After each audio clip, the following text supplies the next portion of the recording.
Vietnam today has a nominal GDP of $514 billion, making it the 34th richest country in the world and the 5th largest economy in Southeast Asia. The economy grew at a whopping 8% in 2025, which, to put that into context, most developed economies are celebrating if they hit 2%. It exports about $475 billion worth of goods every year, and it is the second largest smartphone exporters on the planet. Yes, second only behind China, and it is the top 2 globally for both rice and coffee exports at the same time. So it is simultaneously one of the biggest factories and one of the biggest farms in the world. But none of that is the interesting part to me. The interesting part is where this economy came from, because 40 years ago, Vietnam had a GDP per capita of about $95. So the question is, how do you go from that to have a $1 trillion economy in 4 decades?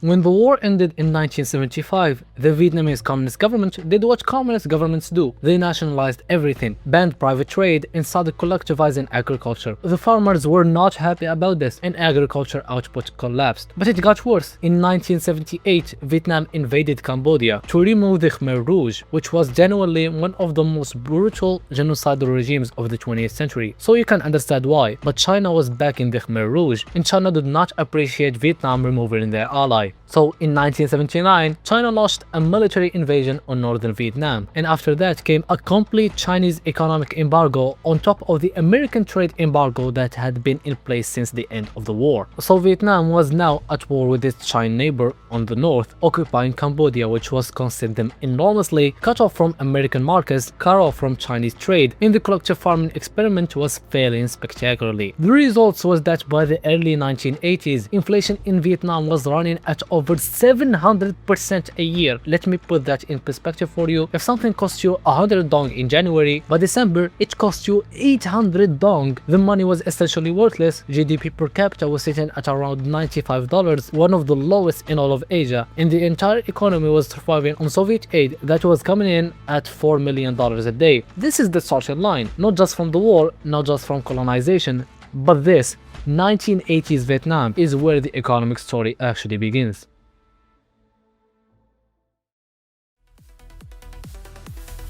In December of 1986, the Communist Party of Vietnam held its 6th National Congress and essentially admitted that what they were doing was not working. They announced a reform policy called Doi Moi, which translates roughly to renovation, and the core idea was simple. We are going to allow market forces into the economy. We are going to let farmers own the output of their labor. We are going to open to foreign investments, and we are going to stop pretending that central planning is working when it clearly is not. And the results were almost immediate. By 1989, just 3 years after the reform was announced, Vietnam exported 1.4 million tons of rice. A country that had been struggling to feed itself was suddenly one of the largest rice exporters in the world. And the only thing that changed was that farmers could now make their own decisions about what to grow and how to sell it. In 1991, the Soviet Union collapsed, which meant that $4 million a day in aid disappeared overnight. Any country that is that dependent on a single external lifeline collapsing should probably have gone into complete freefall. Vietnam did not. It actually accelerated its reform, unified its exchange rate, and opened up further to trade.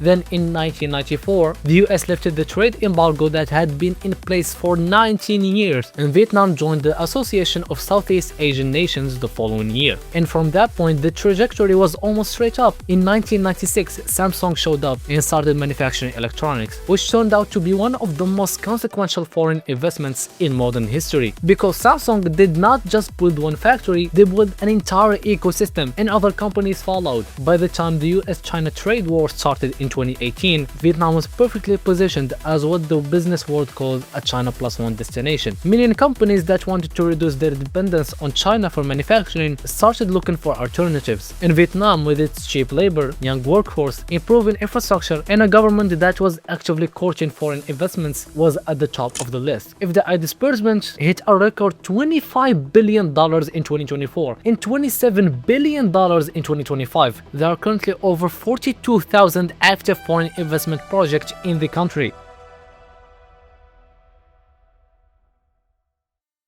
Now here is where I need to be honest with you, because this channel is not about making countries look good or bad, it is about understanding how economies actually work. And Vietnam's economy has some real problems. The first one is corruption. In October of 2022, a woman named Trayong My Lan, a real estate billionaire, was arrested on charges that she had essentially been using Saigon Commercial Bank as her personal piggy bank, funneling billions of dollars of depositors' money into her real estate empire. When news of the arrest spread, people panicked and pulled their money out of the bank. It collapsed within days, and the central bank had to take it over. The fallout froze Vietnam's corporate bond market, real estate prices crashed, construction ground to a halt, and GDP growth in 2023 was the slowest it had ever been since Doi Moi, at 5.1%. The government responded with what they call as the Blazing Furnace anti-corruption campaign, and they have removed senior officials, business executives, and state enterprise managers at an unprecedented rate, which is good in principle, but it has also created a situation where executives and investors are not always sure which business practices are going to be deemed corrupt retroactively. So some people are just not making decisions, which is its own kind of economic damage.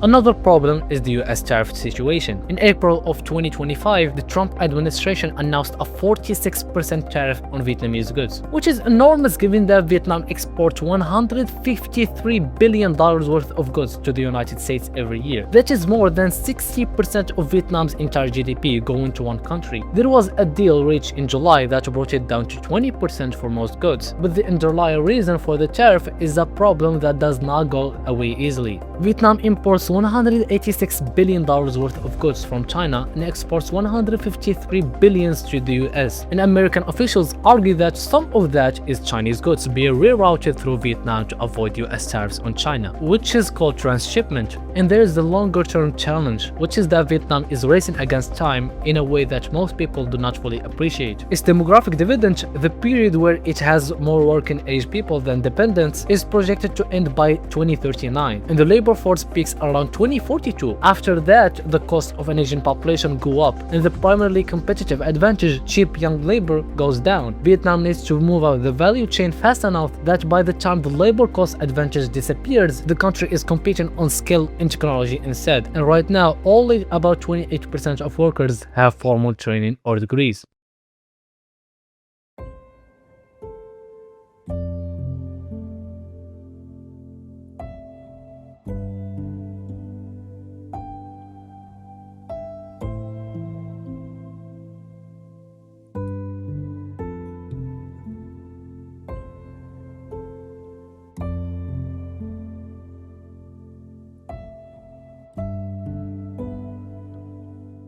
I think Vietnam's economic story is genuinely one of the most remarkable things that has happened in the global economy in the last 40 years. And I do not say that lightly, because the starting position in 1980 was not just bad, it was catastrophically bad. 700% inflation, a $95 GDP per capita, cut off from both Western and Chinese markets, agriculture collapsing, a banking system that barely existed, no industrial base, and a population that had just endured 90 years of colonial extraction, followed by 30 years of consecutive wars. There are 4 economies that had made the jump from Vietnam's current economic level to high income status in 20 years: South Korea, Taiwan, Singapore, and China. All of them started from a fundamentally more advantageous position. What I'm trying to say is that there is no country that accomplished what Vietnam did from a similar starting position. And yet, here is Vietnam, the 34th largest economy in the world, the 2nd largest smartphone exporter, growing at over 8% a year, and chasing a target of becoming a high-income country by 2045. The corruption is real, the tariff risk is real, the middle-income trap is real, but so is what they have pulled off already.